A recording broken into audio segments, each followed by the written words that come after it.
យអូនបើកបេះដូងជាលើកដំបូងតែបែរជាត្រូវក្រំចិត្តបានត្រឹមអាណិតហើយបងប្រាប់ឲ្យកាត់ចិត្តអង្គទីថ្លៃសុំទោអូនព្រោះតែបងចោលគេមិនបានខំកាត់ចិត្តទាំងបេះដូងស្រឡាញ់ព្រមដើរចេញទាំងចិត្តមិនចង់ចប់ស្រឡាញ់ថ្លៃបំផុតពីបាក់ស្អប់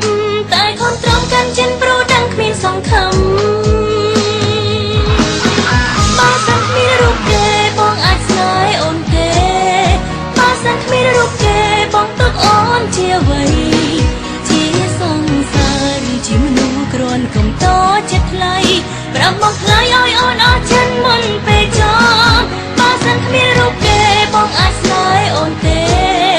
បើសិនគេក្បត់បងមានអូនចាំទទួលចាំបងម្នាក់ចាំរហូតចាំគ្មានពេលស្ដាយក្រោយទួដឹងហើយគ្មានចម្លើយក៏ចាំ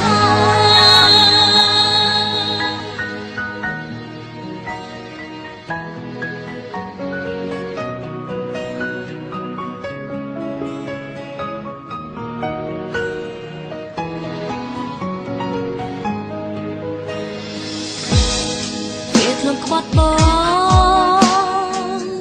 អូនជាអ្នកថែបេះដូងជូនទឹកភ្នែកមិនឲ្យបងឈឺតែគេវិលបងក៏សុំចប់ខំកាត់ចិត្តទាំងបេះដូងស្រឡាញ់ព្រមដើរចេញទាំងចិត្តមិនចង់ចប់ស្រឡាញ់ថ្លៃបំផុតពីបាក់ស្អប់តែខំត្រង់កាន់ចិនព្រោះដឹងគ្មានសង្ឃឹម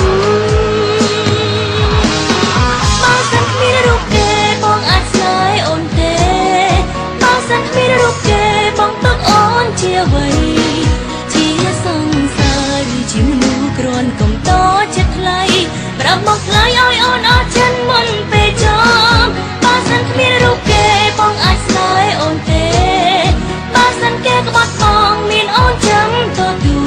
លចាំបងម្នាក់ចាំរហូតចាំគ្មានពេលស្ដាយក្រោយទួដឹងហើយគ្មានចម្លើយកូនចាំបើសិនគ្មានរូបគេបងអាចស្នេហ៍អូនទេបើសិនគ្មានរូបគេបងទុកអូនជាអ្វីជាសង្សារឬជាមនុស្សគ្រាន់កុំតចិត្តថ្លៃប្រាប់មកថ្លៃឲ្យអូនអស់ចិនមុនពេលចប់បើសិនគ្មានរូបគេបងអាចស្នេហ៍អូនទេ